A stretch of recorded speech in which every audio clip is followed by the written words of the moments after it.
Kisah ini bermula ketika Pim, seorang gadis berhati lembut, dan Red, pemuda tetangganya, baru saja mulai menumbuhkan perasaan satu sama lain. Tepat pada saat itu, Duong, sahabat karib Pim, muncul mengendarai mobil mewah. Pandangan Red seketika bertemu dengan pandangan Duong, dan sejak tatapan pertama itu ia tak sanggup mengalihkan mata dari pesona wanita tersebut. Duong menilai Red dari ujung kepala sampai ujung kaki, lalu tersenyum meremehkan. Baginya, Red hanyalah pemuda biasa tanpa masa depan. Ia pun berbalik dan menasihati Pim agar menjauhi laki-laki semacam itu. Namun ketika Duong mengetahui nama asli Red dari Pim lalu mencarinya di internet, ia menemukan kenyataan bahwa Red ternyata putra pemilik sebuah perusahaan arsitektur. Seketika sikap Duong berputar 180 derajat. Ia mulai memamerkan kemampuan bermain hatinya yang sudah tingkat dewa, melontarkan godaan demi godaan kepada Red. Red pun bukan orang yang lambat menangkap sinyal. Kata-kata manis mengalir dari mulutnya tanpa henti. Kecepatan keduanya nyambung begitu tinggi sampai Pim tak sempat berbuat apa-apa. Melihat mereka saling melempar tatapan mesra, Pim sadar bahwa hanya dalam beberapa menit ia telah berubah menjadi lampu terang yang menyilaukan di antara dua orang itu. Di rumah Pim, Red duduk menggambar potret wajah Duong. Pim hanya bisa tersenyum kecut menyaksikan sahabat dan pujaan hatinya bermesraan begitu manis. Rupanya dahulu, ketika ayah Pim jatuh sakit parah, Duonglah yang mengeluarkan uang untuk menyelamatkan nyawa beliau. Budi itu selalu Pim simpan dalam-dalam di hatinya. Sementara itu, ibu tiri Red datang berkunjung. Selama ini, beliau selalu mengincar Pim sebagai calon menantu yang lembut dan penurut. Melihat Duong dan Red saling melempar pandangan mesra sementara Pim hanya bisa tersenyum getir, kemarahan beliau memuncak tak tertahankan. Beliau mencegat Duong di depan pintu kamar mandi. Mengetahui kedudukan wanita itu, Duong langsung melontarkan serentetan pujian menjilat. Tetapi wanita berpengalaman seperti ibu tiri Red tidak mudah ditipu. Beliau terang-terangan memperingatkan Duong agar menjauhi Red. Beliau menyindir bahwa laki-laki dan perempuan yang terlalu akrab di rumah orang lain bukanlah perbuatan orang baik-baik. Duong pun bukan lawan yang mudah ditaklukkan. Ia balas menyindir bahwa nyonya itu dahulu hanyalah seorang pelayan yang naik ke posisi nyonya besar dengan tipu muslihat. Soal kemampuan menarik perhatian laki-laki, kata Duong, wanita itu bahkan belum ada sepersepuluh dirinya. Ia berdalih bahwa dirinya hanya bergaul secara wajar, dan hanya orang berpikiran kotor yang melihat keanehan di mana-mana. Berhadapan dengan ahli percintaan sekelas Duong, sang ibu tiri sama sekali tidak memperoleh keunggulan. Duong lalu memainkan sandiwara, menangis terseduh-seduh bagai bunga pir yang tersiram hujan. Dengan wajah paling terluka dan kata-kata paling licik, ia menuduh bahwa dirinya telah dihina habis-habisan oleh ibu Red. Red benar-benar termanipulasi secara psikologis. Pulang ke rumah, ia langsung menunjukkan sikap tidak senang kepada ibu tirinya. Sang ibu yang baru saja menelan kepahitan dari Duong, kini di rumahnya sendiri malah disalahkan oleh anak tirinya. Perhatian tulusnya justru dianggap sebagai ikut campur urusan orang lain. Barulah pada saat itu beliau benar-benar merasakan liciknya siasat Duong. Meski sudah mendapatkan Red, Duong sama sekali tidak merasa puas. Untuk menghadiri sebuah acara lelang, ia sengaja berdandan sangat mencolok. Red mengantarnya dengan mobil dan terpesona sampai kehilangan akal melihat kecantikan kekasihnya yang begitu memukau. Duong yang biasanya selalu berebut duduk di kursi depan, hari itu justru mencari alasan untuk duduk di kursi belakang. Keanehan pasti menyimpan sesuatu di baliknya. Adegan berpindah.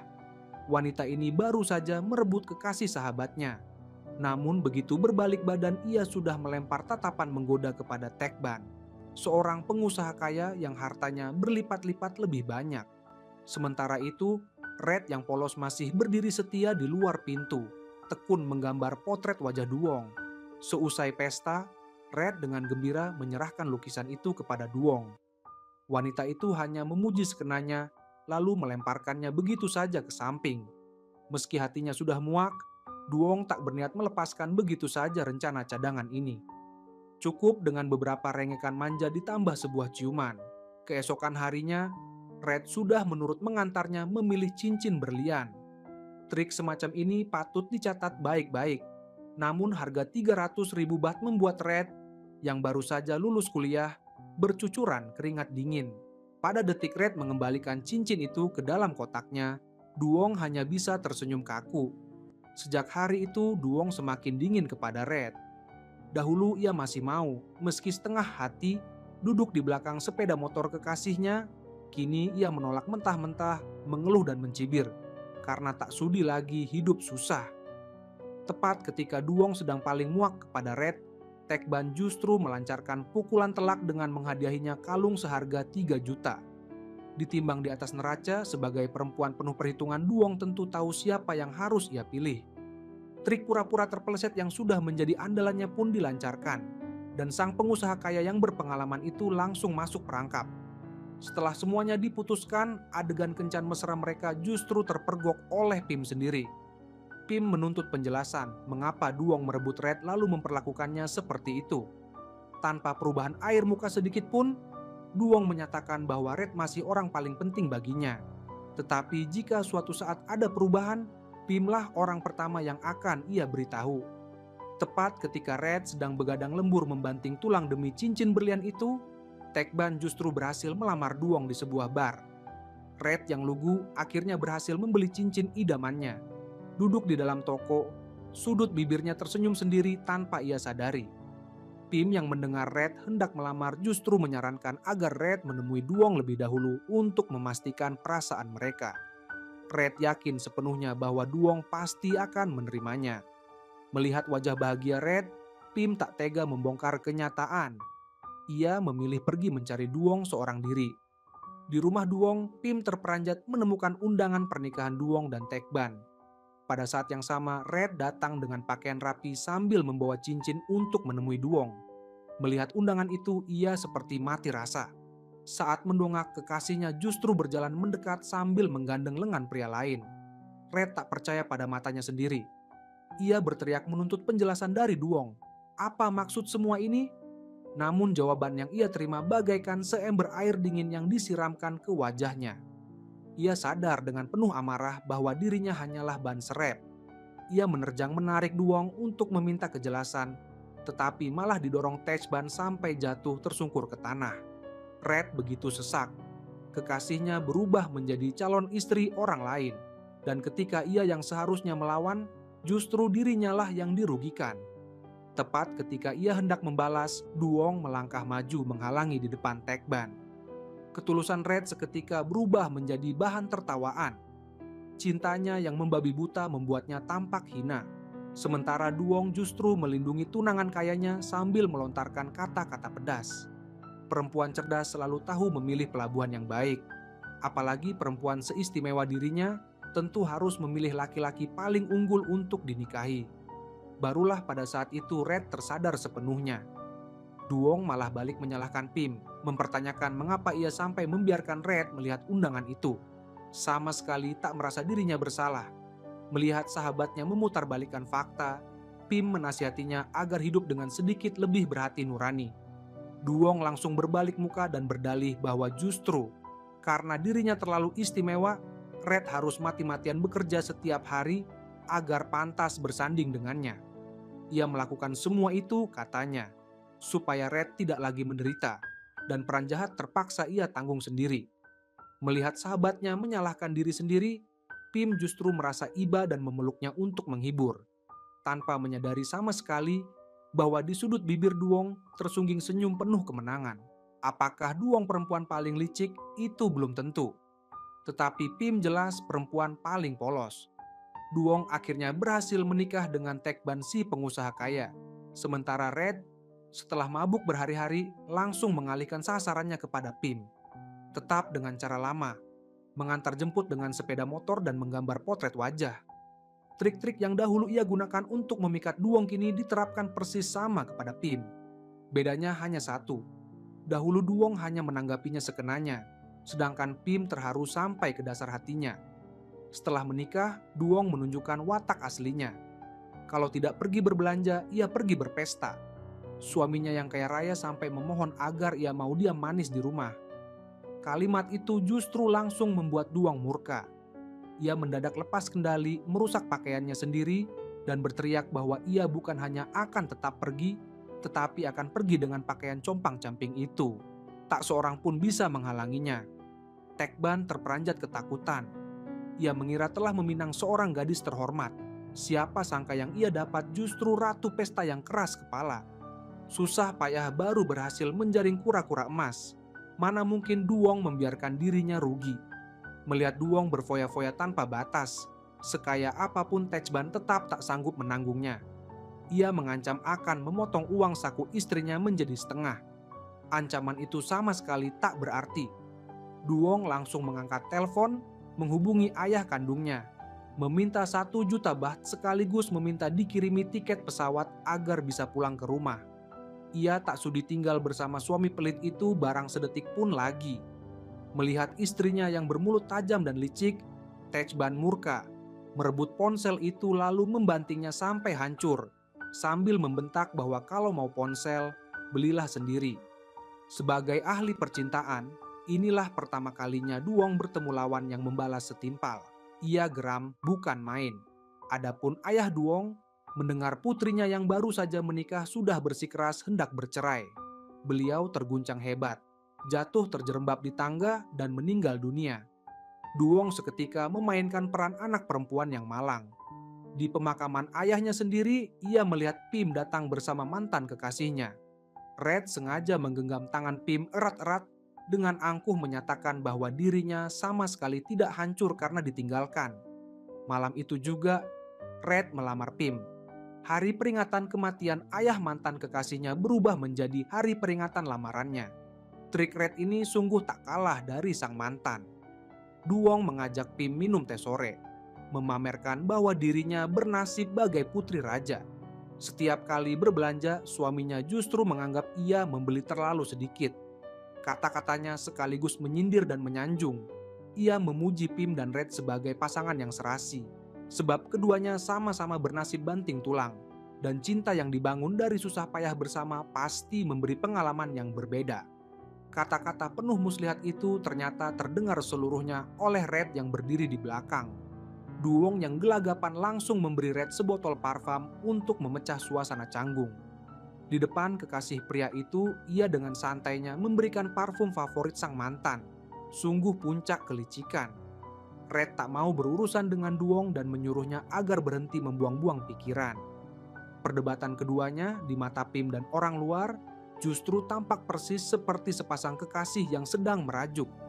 Red mengeluh udara di restoran itu sudah tercemar, lalu menarik Pim pergi. Duong diam-diam membuntuti. Melihat mantan kekasihnya kini sudah berganti mobil mewah, wajahnya dipenuhi rasa tak rela dan iri. Tetsban pulang ke rumah dengan wajah muram, membawa kabar bahwa ayahnya meninggal karena penyakit jantung. Duong terduduk lemas di tepi ranjang dengan tatapan kosong. Tetsban mengira istrinya turut berduka, sehingga tersirat sedikit rasa terhibur di bibirnya. Namun ketika ia tahu alasan sebenarnya adalah karena kabar itu merusak rencana jalan-jalan istrinya, wajah Tekban pucat pasi menahan amarah. Ia menasihati Duong agar hidup selayaknya manusia.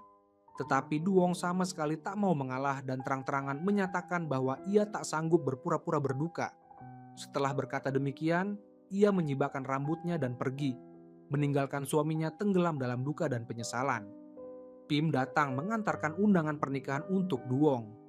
Melihat foto pernikahan Pim dan mantan kekasihnya, wajah Duong berubah 5 kali dalam 1 detik dan akhirnya berhenti pada sebuah senyum palsu. Pim mengundang Duong dan suaminya untuk hadir. Duong menjawab acuh tak acuh bahwa ayah mertuanya baru saja meninggal, sehingga suaminya kemungkinan tak bisa datang. Pim heran mengapa Duong tidak ikut mengurus upacara pemakaman. Duong menjawab santai bahwa ia tidak suka memakai pakaian hitam. Menghadapi sahabat semacam ini, Pim pun kehabisan kata-kata. Tetsban mengurus pemakaman seorang diri. Menatap kursi kosong yang seharusnya diisi istrinya, ia menyesal sedalam-dalamnya. Malang memang tak pernah datang sendirian. Perusahaan Tetsban mengalami krisis keuangan. Rumah-rumah yang dibangun tak laku terjual, dan kebangkrutan tinggal menunggu waktu. Tetsban pulang ke rumah sambil menggaruk kepala penuh kebingungan. Melihat Duong masih santai berjemur, ia marah dan memberitahu kondisi perusahaan kepada istrinya. Namun Duong sama sekali tak peduli. Ia malah mencela suaminya karena telah merusak suasana hatinya. Tekban memperingatkan bahwa mulai saat itu Duong harus membayar sendiri semua tagihannya. Ancaman itu tak menggentarkan Duong sedikit pun. Ia berganti pakaian, turun dari lantai atas dan tetap pergi berbelanja. Sebelum pergi tak lupa mengingatkan suaminya agar bekerja lebih rajin. Kekurang ajaran Duong membuat Tekban tak berdaya. Sekalipun ia membanting barang-barang, itu tetap tak bisa menghentikan langkah istrinya menghamburkan uang. Selama ini tumpuan Duong adalah keluarga kandungnya. Tetapi ia tak tahu bahwa sejak ayahnya meninggal, keadaan ekonomi keluarganya telah merosot jauh. Selesai membeli perhiasan, Duong memanggil ibunya untuk membayar. Sang ibu yang tak punya uang sepeser pun akhirnya jatuh pingsan di tempat karena syok dan marah. Setelah mengantar ibunya ke rumah sakit, Duong langsung pergi begitu saja. Dibandingkan ibunya yang masih tak sadarkan diri, hari itu ia punya urusan yang jauh lebih penting. Rupanya hari itu mantan kekasih dan sahabatnya menggelar pesta pernikahan. Duong mengenakan busana termewahnya, mengendarai mobil sport paling mahal, dan datang untuk mengacau. Begitu muncul, ia langsung menenggelamkan perhatian orang terhadap sang pengantin wanita dan dalam sekejap menjadi pusat perhatian acara. Pim sudah terlalu terbiasa dengan tingkah Duong. Siapa suruh dia adalah sahabat terbaiknya. Tetapi kesabaran Pim tak membuat Duong menghentikan serangannya. Pada sesi pemberian doa restu dari para orang tua, Duong dengan lancang menyerobot. Ibu tiri pengantin pria tak tahan lagi dan menghardiknya di depan umum. Melihat siasat pertamanya gagal, Duong melancarkan jurus kedua. Seketika pingsan dan jatuh ke lantai. Pim buru-buru menghentikan upacara pernikahan untuk menengok dan menemukan memar besar di punggung Duong. Rupanya sebelum berangkat Duong sudah menyiapkan skenario. Ia sengaja membenturkan tubuhnya keras-keras ke tembok untuk membuat luka palsu, lalu berperan sebagai korban penganiayaan demi meraih simpati. Inilah puncak kelicikan. Demi menjebak orang lain, ia tak segan menyakiti dirinya sendiri. Pesta pernikahan pun terganggu sesuai rencananya. Red hanya berdiri menyaksikan semuanya dengan dingin. Ia sudah terlalu paham watak mantan kekasihnya. Di mana ada Duong, di situ pasti ada sandiwara seru.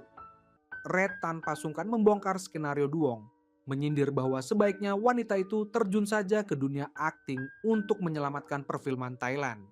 Sesampainya di rumah, Duong menerima telepon yang mengabarkan bahwa ibunya telah meninggal dunia. Di pemakaman, ia menangis lebih pilu daripada siapapun.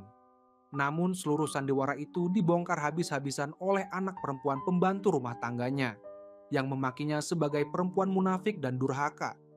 Setelah lepas dari Duong, karir Red justru melesat bagai layang-layang yang mendapat angin. Setelah menikahi Pim, ia membeli sebuah villa besar secara tunai. Sementara itu di rumah Duong, para pembantu mogok kerja dan berdemo karena gaji mereka tak kunjung dibayar. Barulah saat itu Duong sadar bahwa keadaan suami kayaknya benar-benar tidak baik-baik saja. Dengan harapan masih ada sedikit keberuntungan, ia mendatangi kantor suaminya untuk mencari tahu. Tetapi justru memergoki pria itu naik ke mobil Param, sekretaris wanitanya. Ia membuntuti mereka sampai ke sebuah villa dan menyaksikan keduanya bersikap terlalu mesra. Duong tak bisa tinggal diam. Ia merendahkan diri memanjat pagar masuk ke halaman, lalu merekam pemandangan itu dengan ponselnya. Sang ahli tipu muslihat akhirnya justru tertipu. Siapa yang bisa disalahkan ketika seluruh pikiran Duong hanya tertuju kepada sahabat dan mantan kekasihnya? Tak menyangka borok di rumahnya sendiri akhirnya terbongkar.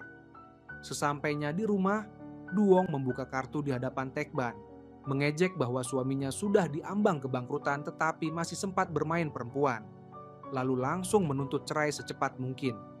Tekban bertanya kepada Duong, dahulu ia mencintai dirinya atau mencintai uangnya. Duong bahkan tak repot-repot menutupinya. Ia menyuruh Tekban berhenti berkhayal. Rumahnya memang bangkrut, tetapi cermin masih banyak, jadi sebaiknya ia bercermin sendiri. Tentu saja Duong tak akan melepaskan sang sekretaris begitu saja. Sebuah sandiwara besar sedang bersiap dipentaskan. Perempuan yang dahulu begitu angkuh kini justru dikhianati suaminya sendiri. Amarah semacam itu bagaimana mungkin bisa ditelan? Tepat di acara pesta perusahaan, Duong memutar video bukti perselingkuhan suaminya dengan sang sekretaris. Sekretaris itu ketakutan sampai wajahnya pucat pasi dan suasana pun kacau balau.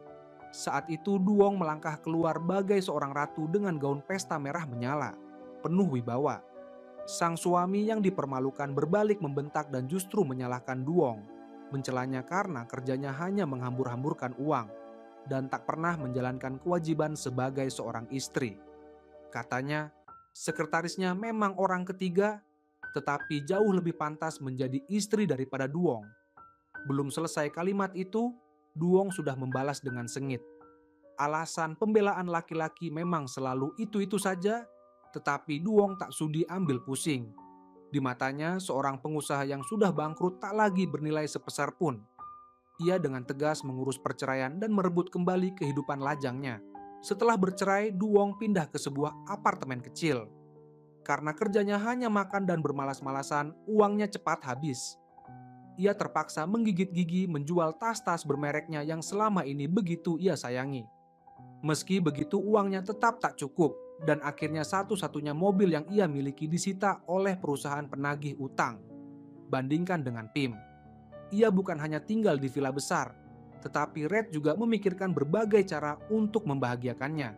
Menghadiahi mobil untuk kendaraan sehari-hari, sedangkan soal tas bermerek sudah tak perlu ditanya lagi. Duong yang jatuh miskin melihat tas baru Pim, hatinya perih membiru karena penyesalan. Ia menyalahkan dirinya sendiri karena dahulu tak punya mata untuk menilai, salah memilih Techban.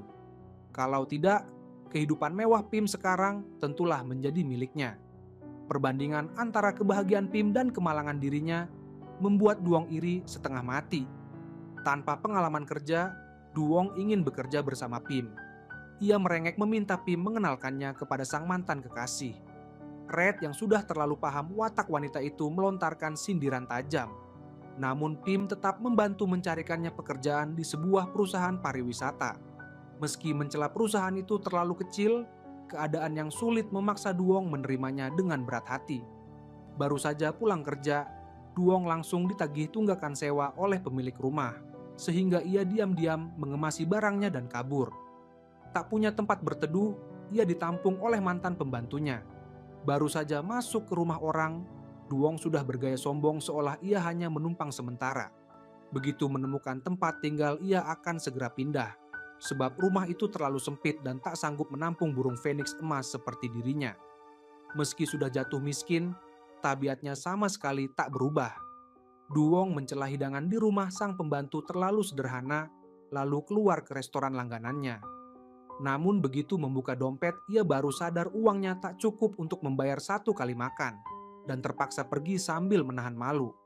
Kebetulan pula ia dipergoki Red yang sedang mengajak Pim makan di sana. Tak ada yang lebih memuaskan daripada melihat mantan kekasih yang dahulu mencampakkanmu, kini jatuh sedemikian rupa. Red dengan puas melontarkan sindiran.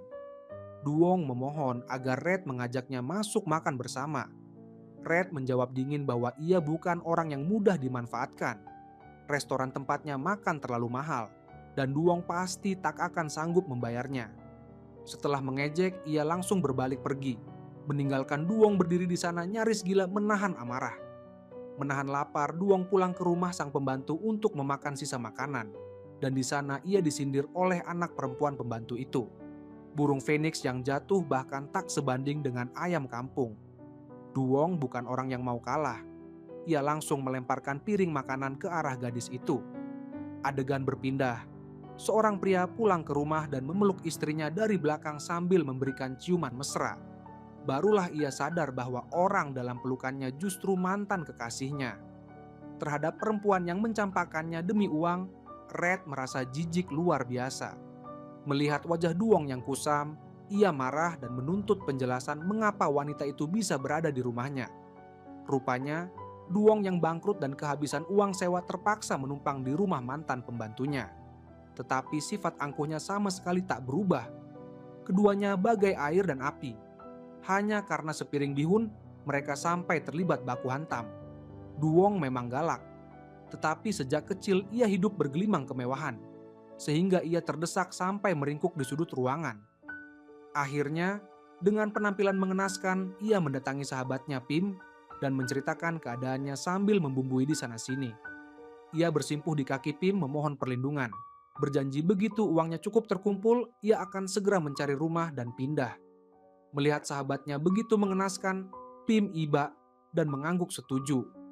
Sama sekali tak menyangka bahwa tindakan itu sama saja dengan mengundang serigala masuk ke dalam rumahnya sendiri. Duong kembali ke rumah pembantunya untuk mengambil barang, dan sikapnya berputar 180 derajat menjadi angkuh. "Maafkan aku ya Bu, dan kau juga," katanya kepada ibu dan anak itu. Keanehan pasti menyimpan niat jahat. Ketika ibu dan anak itu membuka pintu kamar, keduanya mematung. Sampah berserakan di mana-mana, berantakan seperti medan perang. Anak perempuan pembantu itu marah dan mengejar keluar. Tetapi Duong sudah duduk santai di dalam taksi, menikmati kemarahan gadis itu dengan penuh kepuasan. Kembali ke villa mewah Pim, di depan sahabatnya Duong bersumpah dan berjanji macam-macam. Tetapi baru saja selesai bicara, ia sudah berbalik memerintah pembantu rumah tangga untuk membawakan kopernya. Red sama sekali tak tahu menahu soal ini, sehingga terjadilah salah peluk yang tadi. Red sebenarnya ingin memberi kejutan kepada istrinya, tak menyangka justru memeluk mantan kekasihnya. Melihat wanita itu pindah ke rumahnya, Red mengamuk hebat. Hal yang jarang sekali terjadi. Namun karena tak ingin menyulitkan Pim, ia terpaksa berkompromi dan hanya meminta agar Duong menepati janjinya untuk segera mencari rumah dan pindah. Malam itu, 3 orang dengan 3 suasana hati yang berbeda. Keesokan paginya, Duong sudah menganggap rumah itu miliknya sendiri dengan santai duduk di samping Red. Baru bertatap muka, keduanya sudah bertengkar sengit. Duong bukan orang yang mau kalah. Ia langsung membeberkan bahwa semalam Red memeluknya. Barulah pada saat itu Pim mulai samar-samar merasakan ada yang tidak beres. Penolakan dan kebencian Red terhadap Duong sudah melampaui batas kewajaran. Entah ia benar-benar jijik atau justru takut hatinya sendiri tak sanggup melawan godaan wanita itu. Sejak mengetahui suaminya salah memeluk sahabatnya, sepanjang hari Pim termenung. Bahkan saat menyetir, pikirannya hanya berputar pada hal itu. Karena tak fokus, Pim mengalami kecelakaan lalu lintas dan terlambat menjemput Duong. Sesampainya di rumah, Duong tak mau mendengarkan penjelasan dan malah melontarkan sindiran menusuk. Pim yang lelah hanya bisa terus-menerus meminta maaf. Semua itu terlihat oleh Red. Ia tak sanggup menahan amarah dan terang-terangan menyatakan bahwa tak seorang pun berutang apapun kepada Duong, lalu mengusirnya keluar dari rumah. Kesewenang-wenangan Duong sama sekali tak berkurang meski hidupnya sudah jatuh. Pertengkaran besar pun pecah. Terjepit di tengah, Pim setiap hari harus mengurus keduanya. Setiap orang memang harus menanggung sendiri akibat pilihannya. Kalau sudah mengundang masalah masuk rumah, ia harus menggigit gigi menanggungnya. Di dalam rumah itu, Duong sama sekali tak menganggap dirinya tamu. Setiap malam ia berkeliaran di seluruh penjuru villa dengan pakaian rumah yang seksi. Melihat sahabatnya berpakaian kurang pantas, Pim merasa tak nyaman tetapi sungkan menegur. Tepat ketika suaminya datang, Pim buru-buru menghalangi dengan tubuhnya sendiri. Karena gugup, Pim tak sengaja menyiramkan air ke tubuh Duong. Ahli seperti Duong mana mungkin melewatkan kesempatan itu? Ia langsung memutar tubuhnya, memamerkan lekuk badannya di depan sang mantan.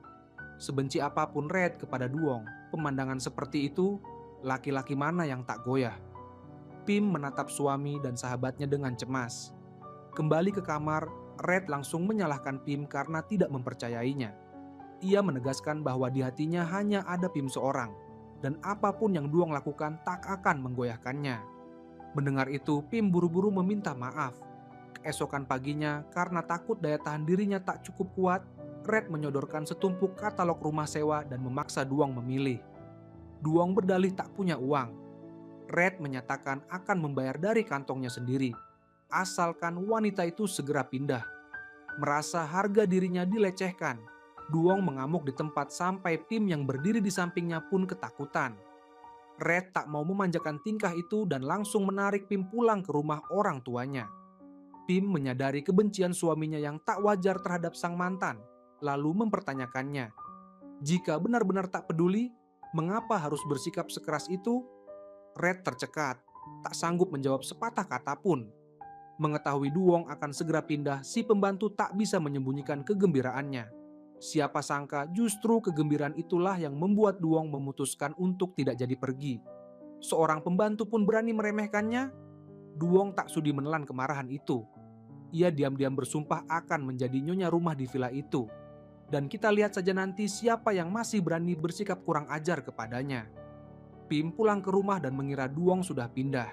Siapa sangka wanita itu justru sedang santai berjemur. Setelah memutuskan untuk tetap tinggal, Duong mengubah sikapnya dan mulai aktif membantu pekerjaan rumah. Sandiwara ini langsung terbaca oleh Red. Keesokan harinya, Duong bertingkah tak seperti biasanya. Ia tidak meminta tolong kepada pasangan Pim dan Red, melainkan naik bus sendiri ke tempat kerja. Tindakan itu mengejutkan keduanya, padahal siapa sangka itu hanyalah siasat menyiksa diri demi meraih simpati. Sebuah taksi yang berhenti pun ditolak Duong dengan lambaian tangan penuh kegelisahan. Sambil berjalan, ia terus menoleh ke belakang untuk melihat apakah mobil Red sudah muncul. Begitu melihat mobil pasangan itu mendekat, ia langsung mengeluarkan botol semprot dan menyemprot wajahnya berkali-kali, memalsukan penampilan basah kuyup oleh keringat karena kelelahan. Trik itu ternyata manjur. Hati Pim luluh dan ia meminta suaminya menghentikan mobil untuk menjemput Duong. Siasat merebut sarang orang lain pun terus dijalankan lapis demi lapis. Sesampainya di rumah, Duong sengaja menyelipkan pakaian dalamnya yang tipis ke dalam tumpukan pakaian ganti Pim. Pembantu yang melihatnya mengira benda itu milik sang nyonya dan memuji Pim yang akhirnya tahu cara memikat suami. Red membuka lemari dan melihat benda itu. Sudut bibirnya tersenyum, ia bersemangat ingin istrinya mencobanya. Pim kebingungan dan menjawab bahwa itu bukan miliknya. Tepat pada saat itu, Duong sengaja datang mengetuk pintu untuk mencari barangnya. Dengan nada paling polos dan tak berdosa, ia melontarkan kata-kata ambigu yang menggelitik. Ekspresi Duong membuat Pim benar-benar merasakan bahaya. Keesokan paginya, Pim berterus terang kepada Duong bahwa ia berharap di antara dua sahabat tak ada perhitungan tersembunyi. Ibu mertua Pim yang mendengar cerita dari pembantu datang untuk menegur Duong. Duong mana mau kalah. Dengan tajam, ia mengusir ibu mertua Pim kembali ke tempatnya sendiri, berdalih bahwa ia bukan menantu sehingga tak berkewajiban menuruti perkataan beliau. Membuat sang ibu tercekat. Setelah diingatkan oleh pembantu, beliau mengejar Duong untuk memberi peringatan keras, menuntut agar biang masalah itu segera pindah dan jangan merusak kebahagiaan putranya. Tak disangka, wanita yang tadi bermulut tajam itu tiba-tiba terdiam. Rupanya Red sudah berdiri tepat di belakangnya. Air mata yang bisa jatuh kapan saja diinginkan, itulah keahlian sang ahli tipu muslihat. Duong menangis sesenggukan, memainkan sandiwara penyesalan di depan ibu mertua Pim. Rangkaian gerakan yang begitu piawai itu sekali lagi membuat beliau tertegun. Red sebenarnya membenci Duong dan paling ingin wanita itu pergi. Namun kali ini, karena campur tangan ibunya, ia terpaksa mencari Duong untuk meminta maaf mewakili sang ibu. Sedetik sebelumnya wanita itu masih tenang. Sedetik kemudian air matanya sudah bercucuran. Kebetulan sekali pemandangan itu terlihat oleh Pim yang baru saja pulang. Tak menyangka sikap suaminya terhadap Duong berubah sedemikian drastis, Pim akhirnya benar-benar merasakan badai yang sudah di depan mata. Ia bertekad mengeraskan hati sekali ini saja dan meminta Duong pindah. Di luar dugaan, Duong menyetujuinya dengan ringan hati. Ia hanya minta izin tinggal 1 malam lagi untuk mencari kamar baru. Wajah memelasnya seketika membuat Pim merasa dirinya lah yang jahat. Pim dan Red masuk ke kamar Duong dan melihat kopernya sudah dikemas, sehingga mengira kali ini wanita itu benar-benar akan pergi. Namun si pembantu justru menemukan kejanggalan. Seluruh kamar itu bersih secara berlebihan. Sepenuhnya hanyalah sandiwara berkemas palsu. Kembali ke kantor, Duong melanjutkan ulahnya. Ia sengaja memancing perhatian seorang rekan kerja pria yang menaruh hati padanya hingga pemuda itu kehilangan akal.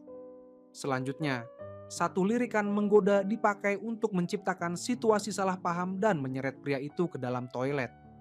Tepat ketika pemuda itu hendak mendekat, Duong mulai menjerit-jerit histeris, mengacak-acak pakaiannya sendiri, dan mencakar tubuhnya.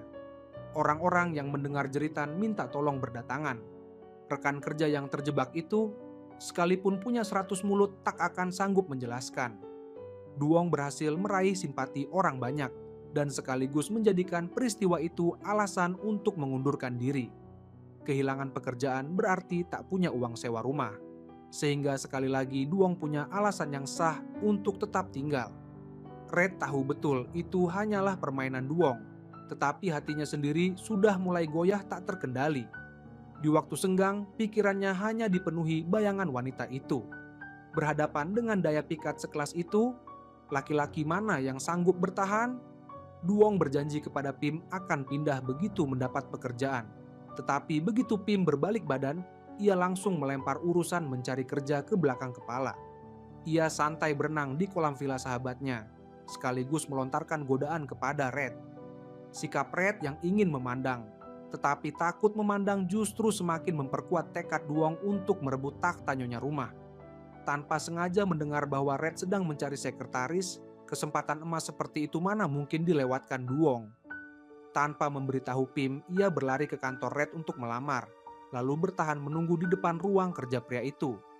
Kalau belum mendapatkan posisi sekretaris, ia bertekad tak akan pulang. Bahkan lebih gigih daripada saat ia bekerja di perusahaan pariwisata dahulu. Siang hari Duong berakar di kantor Red untuk melayaninya dengan penuh perhatian. Malam harinya ia terang-terangan menggoda di rumah. Red dibuat berputar seperti gasing, sama sekali tak bisa menenangkan diri.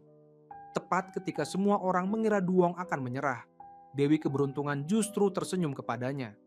Perusahaan Red kedatangan klien asing, tetapi tak seorang pun di kantor itu menguasai bahasa Inggris. Duong, yang dahulu dipaksa mantan suaminya belajar bahasa asing, menangkap kesempatan itu dan dengan mudah membantu perusahaan menutup kesepakatan dengan sang klien. Ketika Red kembali, klien itu memuji Duong habis-habisan, bahkan mengundang keduanya untuk datang ke hotelnya guna meninjau proyek. Red terpaksa menyembunyikan hal itu dari Pim dan membawa Duong dalam perjalanan dinas. Tanpa mengenal tempat dan waktu, Duong terus-menerus melancarkan pesonanya. Red melihat itu dan buru-buru menariknya menjauh, mengingatkan agar tahu batas. Duong dengan tajam menyindir bahwa Red sedang cemburu. Karena ditusuk tepat di titik terdalam hatinya, Red tak berani membalas. Sesampainya di rumah, Pim menyadari ketidakhadiran Duong yang tak wajar. Indera keenam seorang istri akhirnya terbangun, meski terlambat. Telepon kepada suaminya tak diangkat, telepon kepada Duong pun tak berbalas. Kebetulan yang begitu pas ini untuk pertama kalinya membuat Pim benar-benar gelisah. Setelah urusannya selesai, Red bersiap kembali pulang. Mana mungkin Duong membiarkan keinginan Red terkabul. Cukup dengan sedikit rengekan manja, ia berhasil membuat sang sopir melayaninya dengan patuh sampai lupa pada tugasnya mengantar Red ke bandara.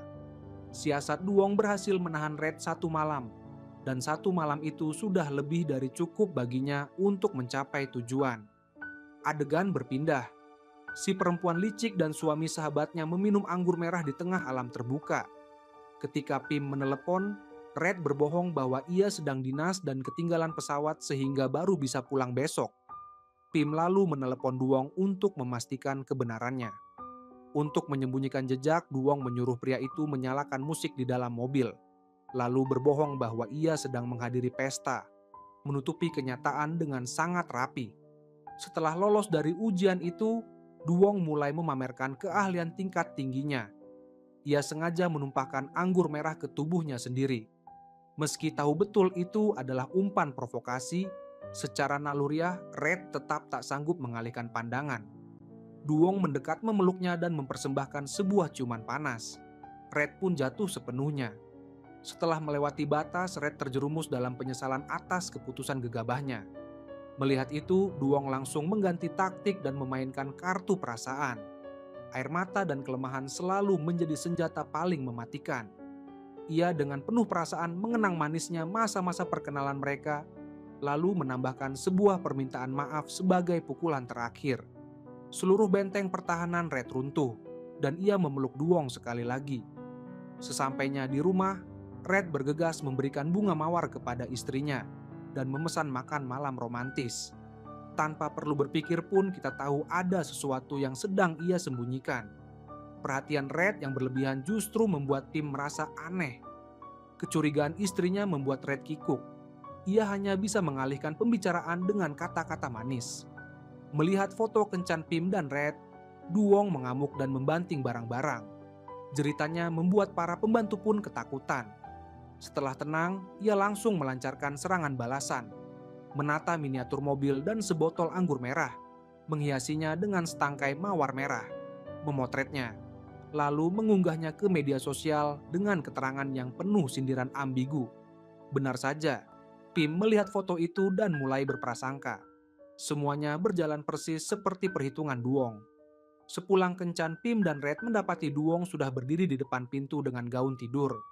Pim merasa tak nyaman melihat kelakuan sahabatnya yang genit itu dan bertanya untuk apa berdiri di situ dengan pakaian seperti itu. Dengan puas, Duong menjawab bahwa ia ingin menceritakan kepada Pim tentang kejadian semalam. Red yang berdiri di sampingnya ketakutan setengah mati dan buru-buru menyingkir karena merasa bersalah. Serangan Duong tak berhenti sampai di situ. Ia mengirim pesan mengancam agar Red turun ke bawah. Kalau tidak, ia sendiri yang akan naik. Takut wanita itu nekat, Red mengendap-endap turun saat Pim sedang mandi dan memohon agar Duong berhenti. Tanpa peduli ada yang melihat atau tidak, Duong justru memeluk Red erat-erat dan bermanja-manja. Berada di dalam rumahnya sendiri pun Red nyaris tak sanggup menahan diri. Setelah kembali sadar, Red berjanji, asalkan Duong mau pindah, syarat apapun akan ia penuhi. Selesai mandi dan tak menemukan suaminya, Pim curiga dan mencari ke seluruh penjuru rumah. Villa yang terlalu luas justru membuatnya semakin panik. Dengan adanya bom waktu di dalam rumah, istri mana yang bisa merasa tenang? Akhirnya ia menemukan suaminya di dapur, sedang berpura-pura menelepon urusan pekerjaan. Pim masih belum tenang. Ia sengaja melewati kamar Duong dan baru merasa lega setelah melihat wanita itu duduk santai di dalam kamarnya. Namun sekali benih kecurigaan tumbuh, rasa tak tenang akan terus menghantui. Pim mulai membayar harga atas kebaikan hatinya. Kali ini akhirnya ia bersikap tegas dan memerintahkan tamunya pergi. Di luar dugaan, Duong justru menyetujui untuk pindah dengan sangat tegas. Bilang pindah, langsung pindah. Sebelum masuk ke mobil, ia masih sempat melontarkan provokasi yang angkuh. Rupanya Red diam-diam sudah membeli sebuah apartemen mewah di luar untuk mengatur tempat tinggal wanita itu. Karena takut perselingkuhannya terbongkar, Red terpaksa menggunakan uang untuk menutupinya. Orang yang sudah pernah berkhianat, bagaimana mungkin melupakan kebiasaan bermain perempuan? Mulutnya berkata harus mengakhiri hubungan, tetapi tubuhnya jujur. Ia sering datang ke tempat Duong.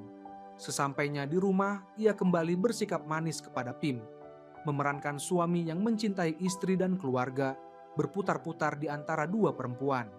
Setelah Duong pindah, Pim kehilangan kontak dengannya, dan tanpa sengaja bertanya kepada Red apakah ia tahu tempat tinggal wanita itu. Red gelagapan lalu pura-pura tidur. Duong yang penuh muslihat justru datang menemui Pim untuk mengembalikan dasi Red yang tertinggal di rumahnya.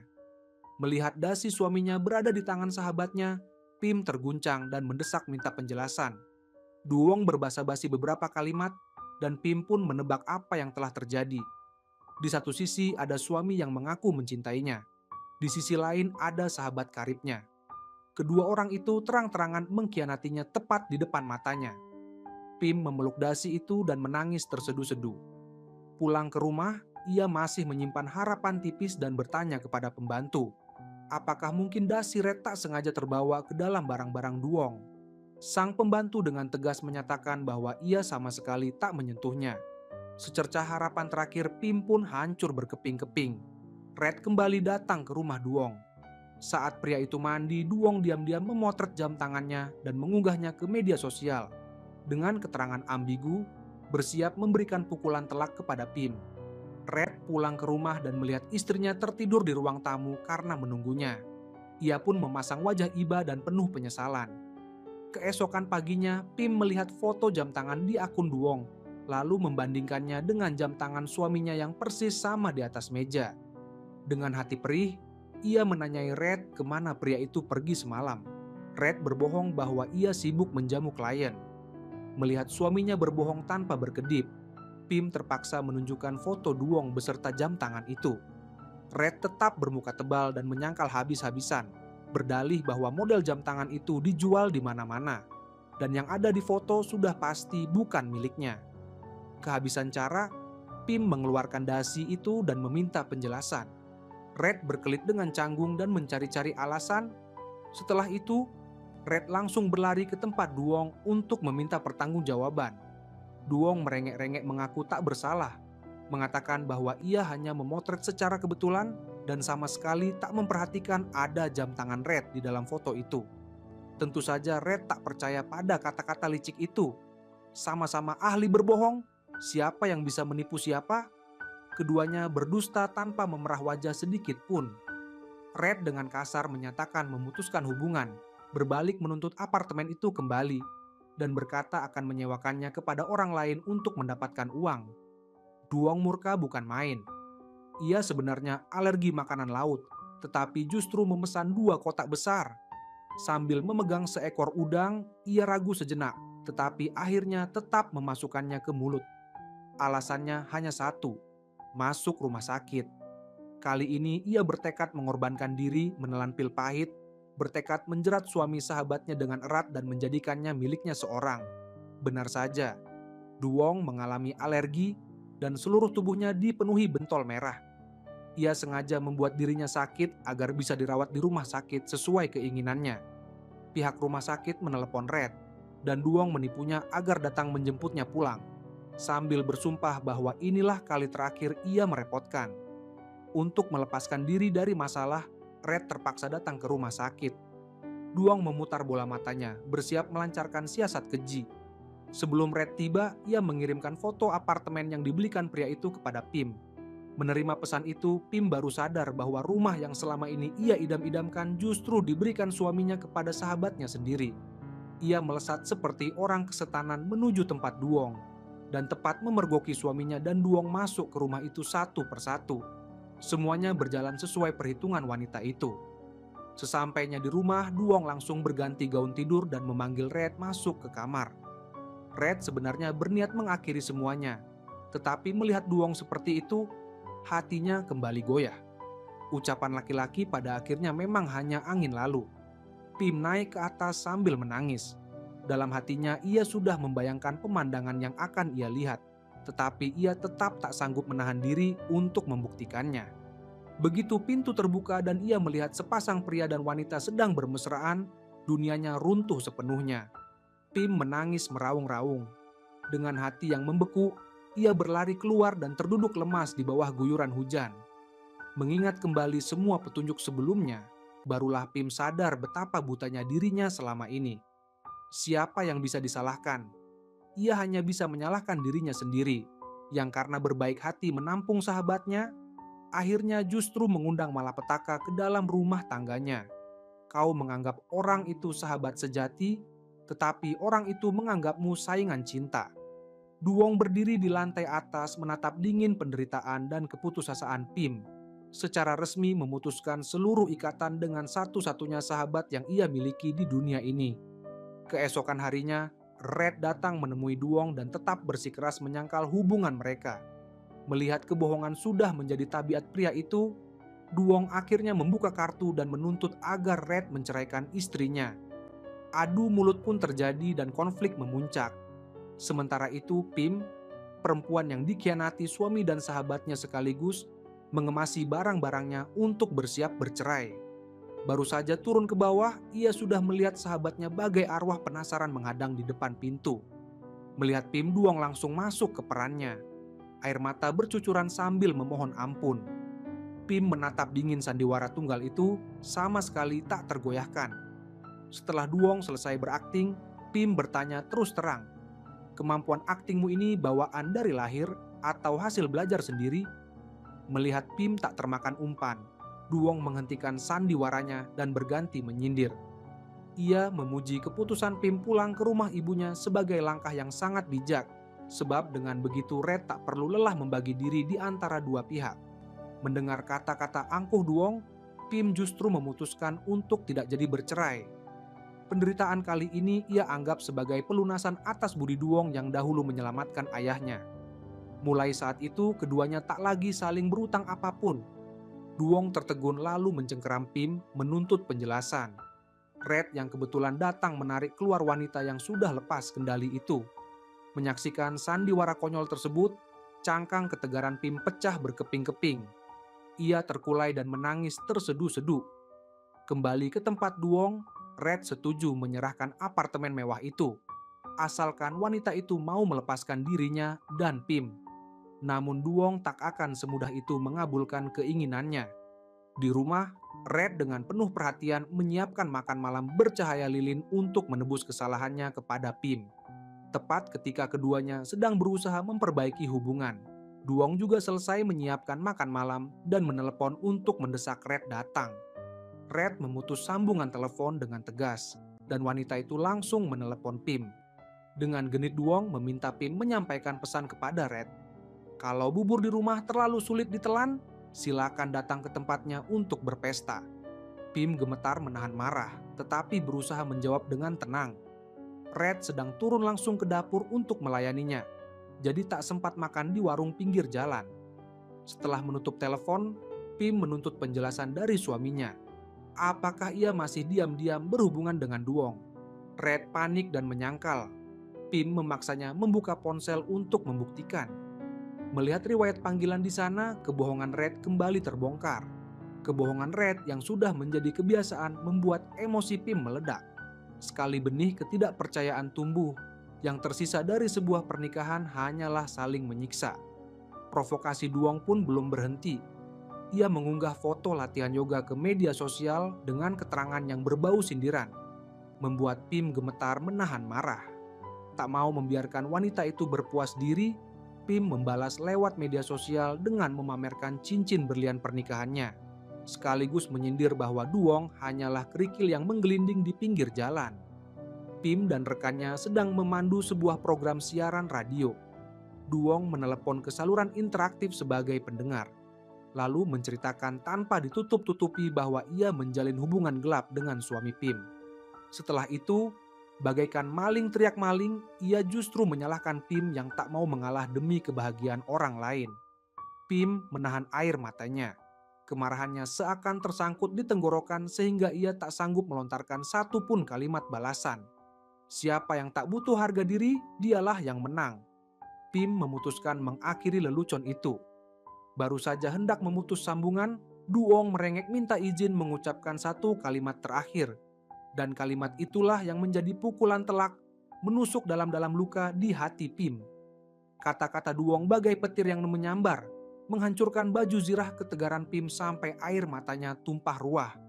Sejak mengetahui pengkhianatan itu, Pim selalu bersabar, bahkan berusaha memaafkan dan menambal retakan rumah tangganya. Namun kabar bahwa Duong hamil telah menghancurkan setiap secercah harapan yang tersisa. Duong datang membawa kopernya ke rumah Pim, dan dengan mengandalkan janin di kandungannya, anak Red, ia dengan sewenang-wenang membuang pakaian Pim untuk memberi tempat bagi barang-barangnya sendiri. Melihat pemandangan itu, tenaga Pim habis sudah. Ia tak lagi berminat memperebutkan apapun dan sepenuhnya mengibarkan bendera putih kepada Duong. Thailand adalah negara yang tidak mengizinkan aborsi. Ibu yang terangkat derajatnya berkat anaknya. Duong kembali memulihkan kehidupan seorang nyonya besar. Ia bergelimang perhiasan.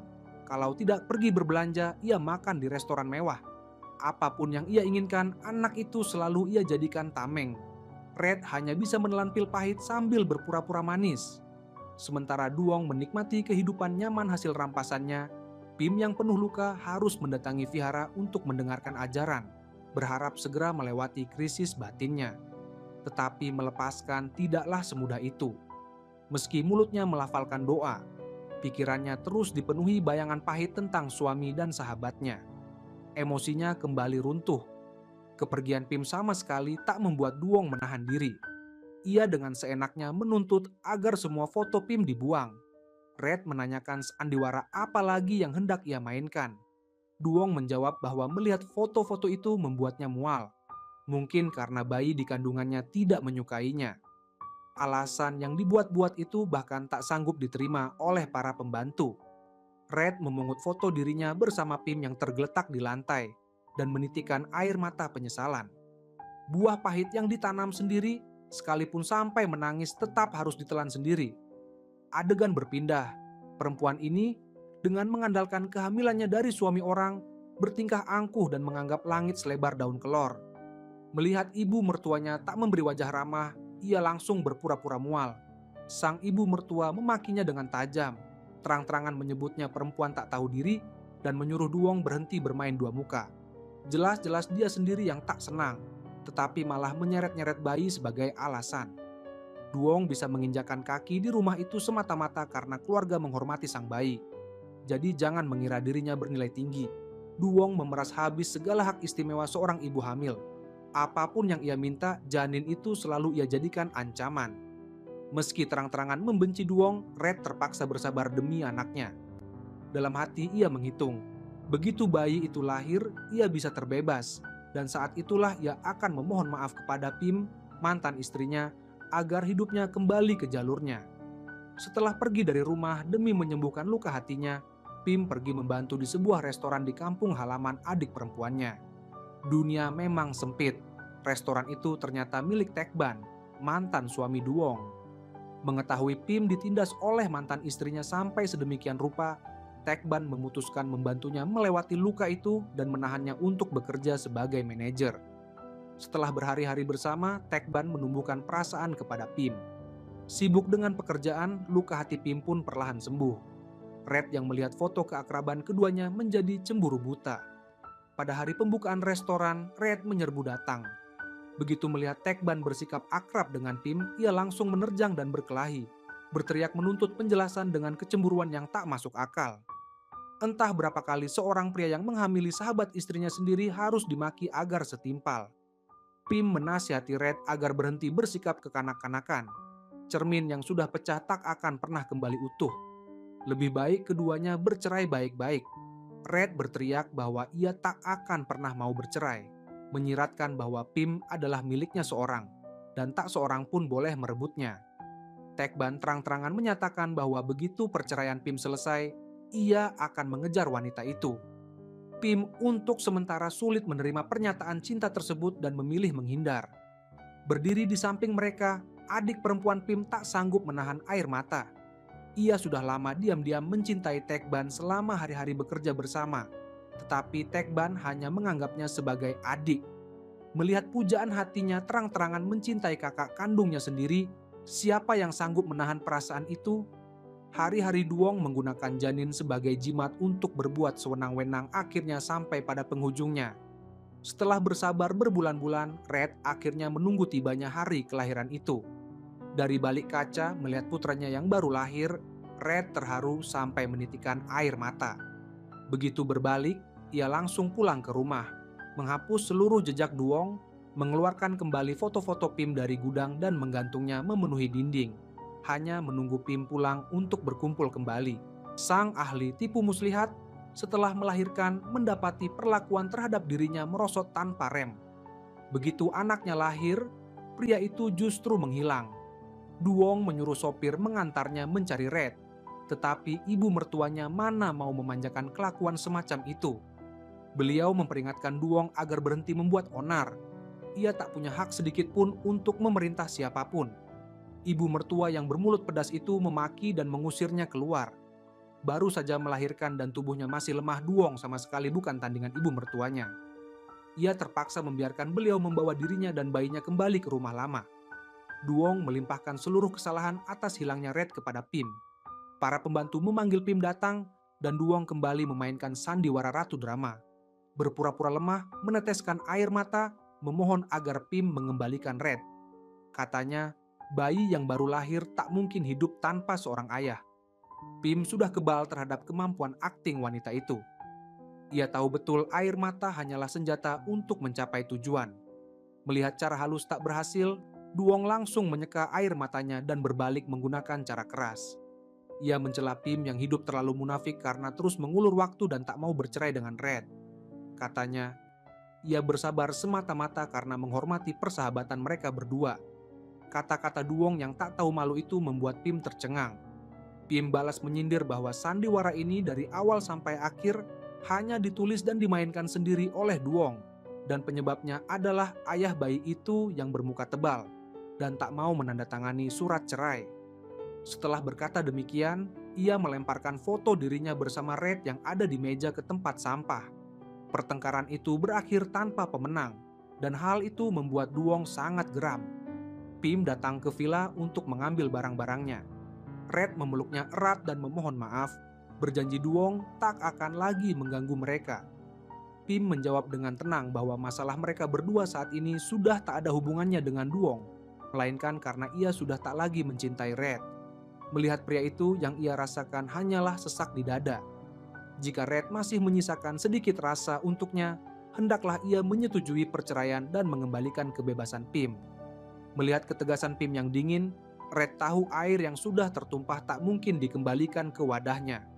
Padahal ia tak tahu, setelah mengucapkan kata-kata itu, Pim justru terduduk di tangga, menanggung sakit yang tak terkira. Keesokan harinya, keduanya resmi menandatangani surat cerai, mengakhiri sandiwara panjang yang melelahkan itu. Setelah bercerai, keduanya sama sekali tak merasa lega. Yang tersisa hanyalah air mata dan ketidakberdayaan. Mendengar tangisan putra dari mantan suami dan sahabatnya, Pim khawatir lalu berlari menggendong dan menenangkan bayi itu. Duong datang menghampiri dengan penampilan kusut sambil membawa botol susu. Melihat Pim, ia bersikap seolah tak pernah terjadi apa-apa, lalu mulai mengeluh. Tak seorang pun di rumah itu mau membantunya menjaga anak, dan ia hampir gila karenanya. Pim menasihatinya agar berhenti menggerutu dan segera mengambil susu yang sudah diseduh untuk menyusui anaknya. Suasana komunikasi yang damai itu seakan-akan membuat semua konflik sebelumnya tak pernah ada.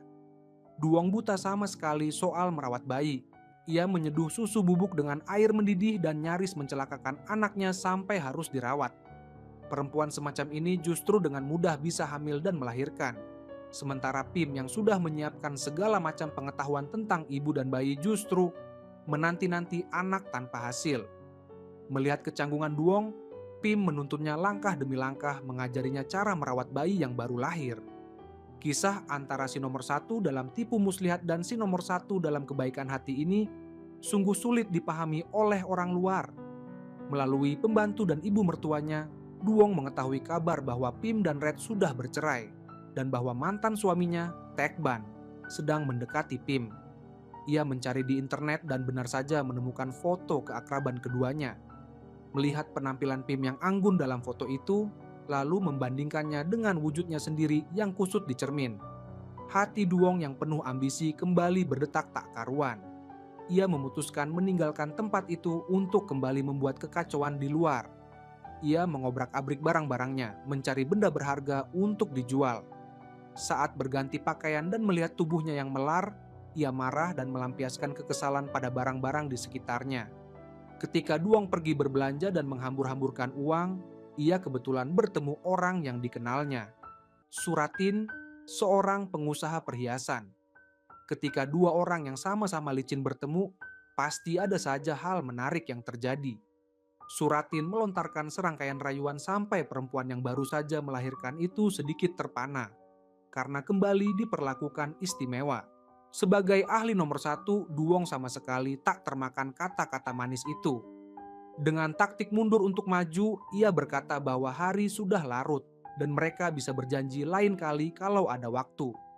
Detik berikutnya, Duong mengambil ponsel Suratin dan meneleponkan nomornya sendiri untuk bertukar kontak. Sambil berbalik badan, ia meminta sang pengusaha melepaskan kalungnya. Jurus melempar umpan itu ternyata sama sekali tak luntur setelah 10 bulan mengandung. Sebelum pergi, Duong mengetahui bahwa Suratin diam-diam telah membayarkan tagihannya, sehingga ia semakin berpuas diri. Hari itu Duong berkencan dengan Suratin. Suratin memperkenalkannya kepada seorang temannya dari luar negeri bernama Peter. Kedua pria itu bersama-sama merayunya. Duong yang tenggelam dalam perasaan diperlakukan istimewa sama sekali tak sadar bahwa dirinya lah yang sesungguhnya telah menjadi mangsa. Perempuan ini memang tak pernah berubah tabiatnya. Baru saja melahirkan, ia sudah memburu pengusaha kaya baru dan menelantarkan putranya yang masih merah. Namun kali ini istri sang pengusaha melihat kemesraan suaminya dengan Duong, lalu mengangkat telepon. Tak lama kemudian, dua perempuan bertubuh besar datang dan tanpa banyak bicara langsung menghajar Duong bertubi-tubi. Duong dihajar tanpa ampun. Melihat Suratin berlari mendekat, Duong mengira ada penyelamat. Siapa sangka di hadapan istrinya yang galak, sang pengusaha langsung menjual Duong seketika itu juga. Keesokan harinya, Duong melangkah percaya diri kembali ke rumah Red. Sang ibu mertua menyuruh pembantu membawa keluar barang-barangnya untuk dikembalikan. Lalu berkata dingin sambil membuang muka, "Rumah ini bukan pasar yang bisa kau datangi dan tinggalkan seenaknya. Dari mana kau datang, kembalilah ke sana. Jangan sampai terlihat lagi olehku." Duong yang tak pernah kalah dalam adu mulut membalas bahwa ia memang sejak awal tak berminat pada tempat menyebalkan itu. Dan hari ini ia datang hanya untuk mengambil barang.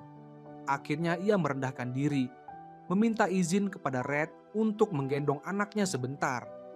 Red mengabaikan penolakan ibunya dan menyerahkan bayi itu ke pelukan Duong. Saat memeluk anaknya, untuk pertama kalinya sorot mata Duong memancarkan kasih sayang seorang ibu. Namun ia benar-benar tak tahu cara menggendong bayi. Bayi itu menangis meraung. Melihat hal itu, sang ibu mertua menyindir sambil merebut kembali cucunya. Duong berdiri di sana menatap mereka membawa pergi anaknya, air matanya bercucuran. Naluri keibuannya bangkit terlalu terlambat. Kini ia tak lagi punya kesempatan untuk tinggal di rumah itu. Kembali ke hotel, Duong langsung menerima telepon yang menagih biaya kamarnya. Tanpa uang sepeser pun, ia terpaksa mendatangi Suratin. Sang pengusaha sudah bosan padanya, tetapi Duong tetap menurunkan harga dirinya yang tinggi untuk memohon agar ditampung. Suratin tersenyum sinis dan berkata bahwa ada seorang temannya yang sangat menyukai Duong. Barangkali orang itu bersedia menolongnya. Ketika mendengar bahwa yang dimaksud adalah Peter, si pria asing itu, barulah Duong tersadar. Pertemuan tempo hari bukanlah kebetulan, melainkan jebakan yang dipasang Suratin untuk mempersembahkan mangsa kepada temannya. Suratin sendiri mengakui dari mulutnya bahwa ia telah menyerahkan Duong kepada Peter melalui sebuah pertukaran keuntungan yang besar. Tak punya jalan mundur, di bawah tekanan sang pengusaha, Duong terpaksa menyeka air mata dan menerima nasibnya dengan getir. Sebuah kartu bagus di tangan, ia sendirilah yang memainkannya sampai hancur berantakan. Tragedi Duong resmi dimulai, diserahkan kepada seorang pria asing dari kalangan yang berbahaya, tanpa uang dan tanpa jalan mundur. Duong terpaksa menggigit gigi menelan kehinaan. Sekalipun sejuta kali tak rela, ketika pria asing itu menyodorkan tumpukan uang bernilai besar di depannya, ia pun membuang sisa terakhir harga dirinya. Siapa sangka, disitulah mimpi buruknya justru dimulai. Keesokan harinya, Duong muncul di pusat perbelanjaan, berbelanja gila-gilaan dengan kartu milik pria asing itu. Di dalam kamar pas, Duong menurunkan selendangnya dan menatap bekas-bekas luka di sekujur tubuhnya lewat cermin. Teringat perlakuan kasar yang ia alami semalam, 2 garis air mata kehinaan jatuh tanpa ia sadari. Ketika sedang berbelanja seperti orang kesetanan, ia berpapasan dengan sahabatnya Pim. Duong tetap tak berubah tabiat. Dengan mulut besar, ia menyombongkan kemewahan hidupnya kepada Pim. Namun kalimatnya belum selesai, ketika selendangnya melorot dan memperlihatkan wajah serta tubuhnya yang penuh luka mengerikan. Kesombongan yang baru saja ia lontarkan runtuh dengan sendirinya. Tak punya tempat bersembunyi, Duong menutupi wajahnya dan berlari sambil menangis. Malamnya di rumah, Peter mengalami masalah dalam urusan bisnisnya dan kembali melampiaskan amarahnya kepada Duong. Tekanan mengerikan dari pria itu membuat Duong ketakutan dan terus mundur sambil memohon belas kasihan. Pada saat ia menerima lembaran-lembaran uang itu, ia telah menjadikan dirinya sendiri sebuah barang milik pria tersebut. Sebuah barang, dari mana ia punya hak untuk menawar. Keesokan harinya, Duong menyeret tubuhnya yang babak belur ke pusat perbelanjaan untuk kembali membeli tas. Orang yang dahulu begitu tinggi hati kini menjadi seperti itu, sungguh membuat orang lain merasa aiba. Saat menjelajah media sosial dan melihat foto Duong bersama Peter dari lingkaran pertemanan, Pim baru mengetahui bahwa kekasih baru sahabatnya itu berasal dari kalangan yang berbahaya. Meski Duong sudah ribuan kali menusuknya dari belakang, sifat baik hati Pim tetap tak berubah. Ia kembali mengkhawatirkan wanita itu. Pim mendatangi Duong yang tubuhnya penuh luka. Melihat sahabat lamanya kini begitu hancur, tatapan Pim dipenuhi rasa iba. Pim mengatakan bahwa ia ingin membantu Duong keluar dari keadaan itu. Tetapi Duong justru mengukur hati orang lain dengan kepicikan hatinya sendiri. Dengan getir ia menampik kebaikan Pim, mengira Pim hanya ingin memamerkan keunggulannya dan memaksanya menunduk mengakui kesalahan. Sebenarnya kata-kata Pim saat itu benar-benar menyentuh hati Duong, tetapi sisa terakhir harga dirinya sudah terkikis habis. Di hadapan Pim, ia tak ingin kehilangan sedikit kebanggaan yang masih tersisa. Duong terus memaksakan diri berpura-pura kuat dan menolak niat baik sahabatnya. Adegan berpindah. Perempuan dengan wajah yang kian layu itu menatap foto putranya di ponsel sambil menangis tanpa henti. Terakhir kali ia melihat anaknya, bayi itu masih merah. Selama 2 tahun, Duong harus ikut melarikan diri bersama pria asing itu sekaligus terus-menerus diperlakukan buruk sebagai pelampiasan amarah. Akhirnya tubuhnya menyerah dan ia jatuh pingsan di tengah jalan. Duong dibawa ke rumah sakit oleh pengawal dan kebetulan berpapasan dengan keluarga Red yang sedang membawa anak mereka berobat. Orang yang selama ini ia rindukan tak terhitung kali kini berada tepat di depan matanya. Duduk di kursi roda, Duong merasa senang sekaligus getir. Dengan tubuh yang begitu hancur, ia tak berani maju untuk mengakui anaknya. Takut mereka melihat keadaannya yang mengenaskan. Sambil menangis, Duong meminta pengawal segera mendorongnya pergi. Pim yang tak sengaja melihat bayangan Duong pergi buru-buru mengejar. Melihat keadaan Duong sekarang, Pim bertanya dengan hati perih mengapa ia bisa sampai seperti itu. Duong tetap berusaha tampak tegar seolah tak terjadi apa-apa.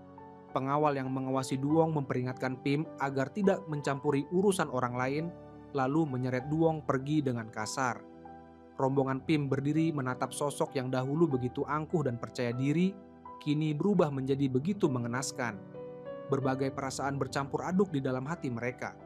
Baru saja keluar dari rumah sakit dan tiba di rumah, Duong ingin merebahkan diri sejenak, tetapi kembali diperlakukan dengan kasar tanpa belas kasihan oleh pria asing itu. Setiap kali selesai disiksa, Duong kembali menyeret tubuhnya untuk berbelanja secara gila-gilaan. Tak seorang pun mengerti mengapa ia melakukan itu. Melihat video ulang tahun putranya yang diunggah Pim ke media sosial, Duong tak sanggup menahan rasa rindu dan membawa hadiah ke rumah Red. Selain Pim, semua orang menatapnya dengan pandangan penuh permusuhan. Namun Duong yang segala sudut tajamnya telah terkikis habis tak lagi mempedulikan hal itu. Sejak melangkah masuk, matanya tak pernah lepas dari putra yang siang malam ia rindukan. Meski anaknya berada tepat di depan mata, Duong tak berani memberikan hadiah itu dengan tangannya sendiri dan menitipkannya kepada Pim. Ketika Duong hendak pergi, Pim mengejarnya dan menasihatinya agar kembali dan hidup di sisi anaknya. Namun Duong tahu, jalan yang telah ia pilih sudah menemui jalan buntu.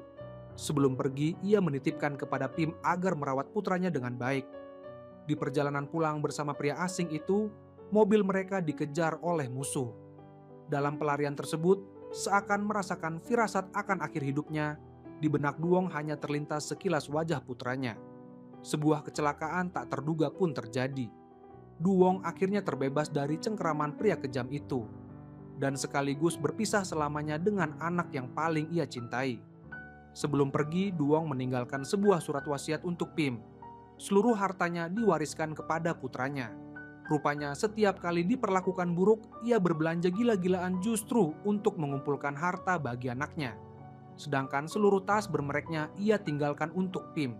Sepanjang hidupnya, selain dirinya sendiri, ia tak pernah benar-benar mencintai siapapun. Namun dalam 2 tahun terakhir hidupnya, hanya 2 orang yang tersisa di dalam benaknya. Pertama, putra yang ia lahirkan dari rahimnya sendiri. Kedua, sahabatnya, Pim. Sampai di sini kisah ini pun berakhir.